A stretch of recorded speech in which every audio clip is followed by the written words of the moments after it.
Devers on the right. Devers out of Richmond, Indiana. 5'11", 145, 28 years old. He has won over $80,000 this year, a 213.8, qualifying 5th. And he opens with a strike on lane 39. And Scotty is the most experienced of the players, Jay. He's had a lot more television experience than any of the others, and you can expect him to have a chance to go all the way because he's done it in the past. It's not something he's unfamiliar with. 231.9 for D'Entremont, second career championship round appearance. Now we start off in fine fashion in this $150,000 Touring Players Championship. D'Entremont at age 29 out of Cleveland, 8 years a PBA member. And when we talk it, we've mentioned it's the Touring Players Championship, and I think the folks at home should know that what that means is it's a limited field. It's limited to only the players that have bowled at least half of the tournaments this year. By a touring player, that means you have to be out here making a living at it. And this a major with that 3-year exemption into the Firestone if you win. And it goes down. And that's great pin action there. He doesn't expect to see that 8-pin standing to begin with and then have it come off the wall and kick it out. Here's a good look at that. You can see where he's playing between the second and third arrow. And watch the pin action. You see the head pin go to the wall, and it kicks out the back row, and it comes back out of the pit. And he liked it very much. 9 300 games here this week. On lane 40, Scotty Devers takes them all down, and this is shaping up the way we thought it might. It looks good, and Scotty Devers playing that extreme outside angle way out by the edge of the lane. He's actually looking at the 2-board, which is 2 boards inside the channel. Doesn't leave much room for error, but Scotty always hits a little bit inside of his target. So if he's looking at the second board, he's probably hitting around the 4th or 5th. This is the 3rd Budweiser-sponsored tournament of 1990 on the PBA Tour.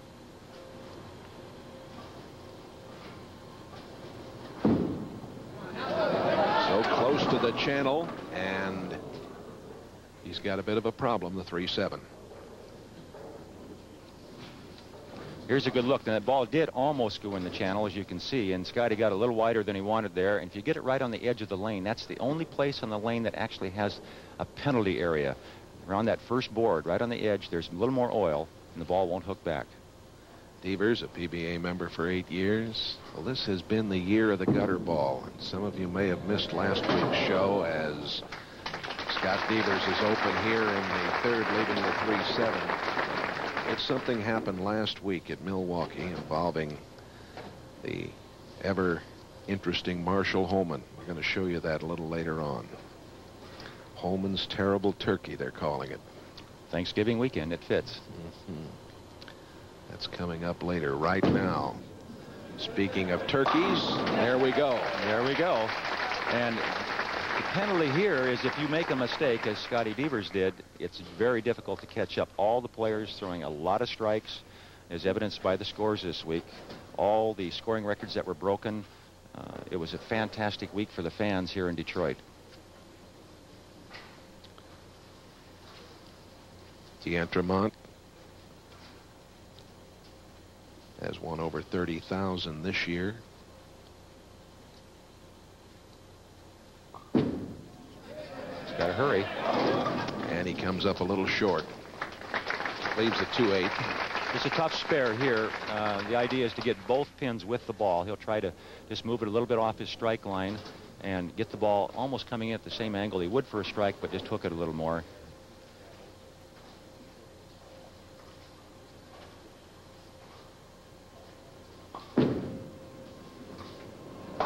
He converts. Devers and D'Entremont. Devers down by 24 in our opening match, and we'll be back right after these messages. NBC Sports coverage of the PBA Fall Tour is brought to you by Budweiser, the king of beers. With that clean, crisp, cold taste, nothing beats a Bud. By Brunswick, proud sponsor of Team USA. By Crest, the dentist's choice to help keep your teeth tartar-free. And by your Toyota dealers and their quality line of cars and trucks. Toyota, I love what you do for me. We're looking at David D'Entremont, who just left a 7-10 split in the 5th and is open there. His lead is down to 11. Devers with a spare in the 4th and a strike in the 5th. And now D'Entremont in the 6th frame. You see his lead is 11.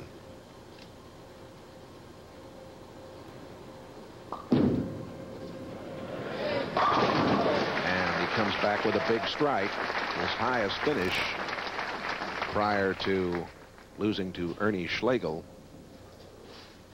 in the title match of the '89 ARC Denali, California Open. His highest finish prior to that was 6th at the True Value Open in Indianapolis in '88. Now Scott Devers. And Scott very much in it. Made 3 telecasts in a row on the summer tour. Finished 3rd at the Quality Inns International in Edmond, Oklahoma. Here's a good look at the unique style of Scott Devers. That very unusual arm swing. He's playing, as I mentioned, way out on the edge of the lane and actually going up to the pins. The only mistake he's really made was when he got one a little too wide on this lane and didn't get it back to the pocket. Devers won in El Paso. Action there. Devers now with 3 in a row. He has the lead of 9, and we'll have more from Taylor, Michigan right after this. Danger on Sports World today, except out on the West Coast. 3 brave climbers using just their bare hands try to climb the Monkey Face Spire in Yosemite National Park. It's never been accomplished before. And then a group of explorers descend into New Zealand's deepest cave. 90 minutes of danger. That's coming up next on Sports World. Charlie Hodges, our good friend from St. Louis, Missouri, the Budweiser Sports Marketing Coordinator, a fellow who really enjoys bowling. It's good to have him here. Right now, D'Entremont. He had a strike in the 6th. He's down 9 pins, bowling in the 7th frame. He defeated Devers in match play, as you see, by 6.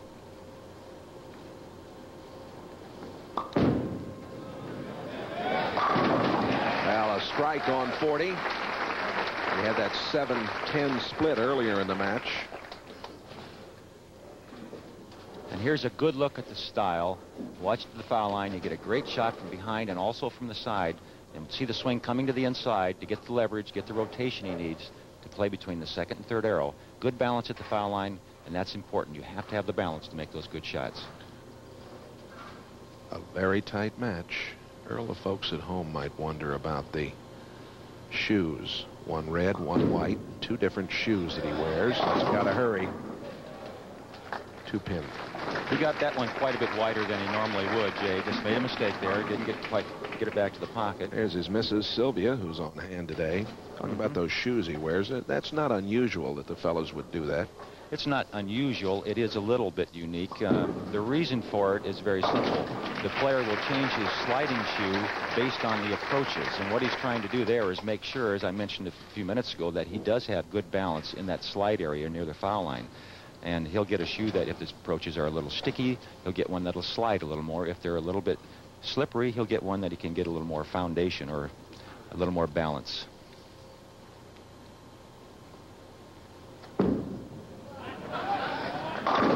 And good pin action for Scott Devers.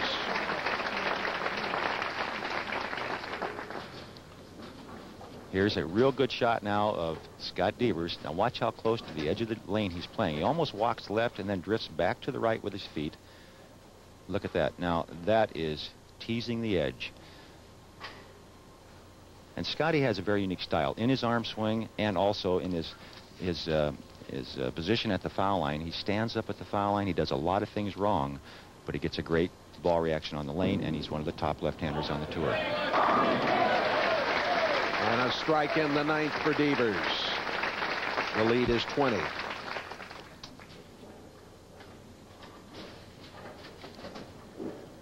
Well, early on in the match, Jay, it looked like D'Entremont was going to run away with it. He started with 3 in a row. Scotty had the double and then the open. Now Scotty has strung 5 in a row through 9 frames.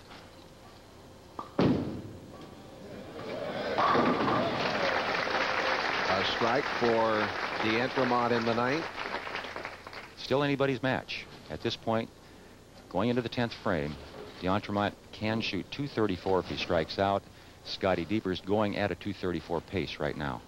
Having his best year in earnings with over 30,000. His best finish this year came a couple of weeks ago at the Brunswick Memorial World Open when he finished 9th. 111,000 plus in his career.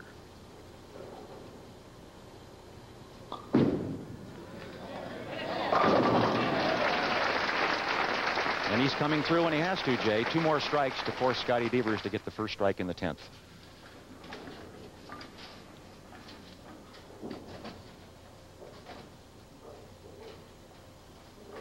High game of 298. Average 272.5 on the TV pair. Has really had some tremendous scoring. 272. That's remarkable. Mm-hmm.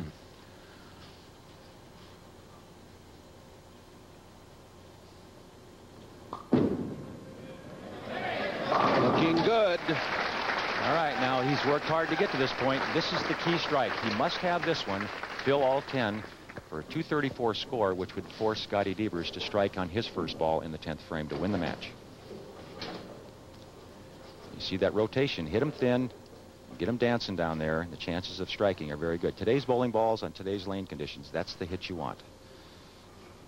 6'1", 230 pounds. They call him Double D.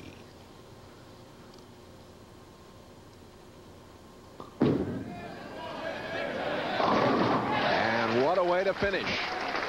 A 234 for David D'Entremont. Squarely up to Devers. He must strike to win.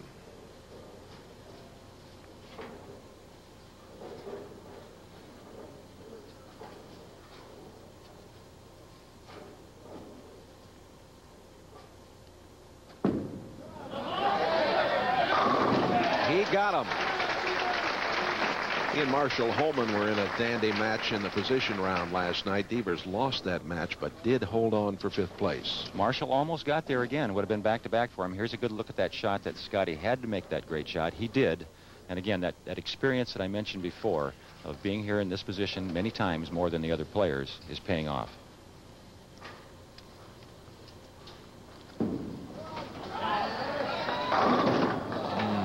He's left to 6.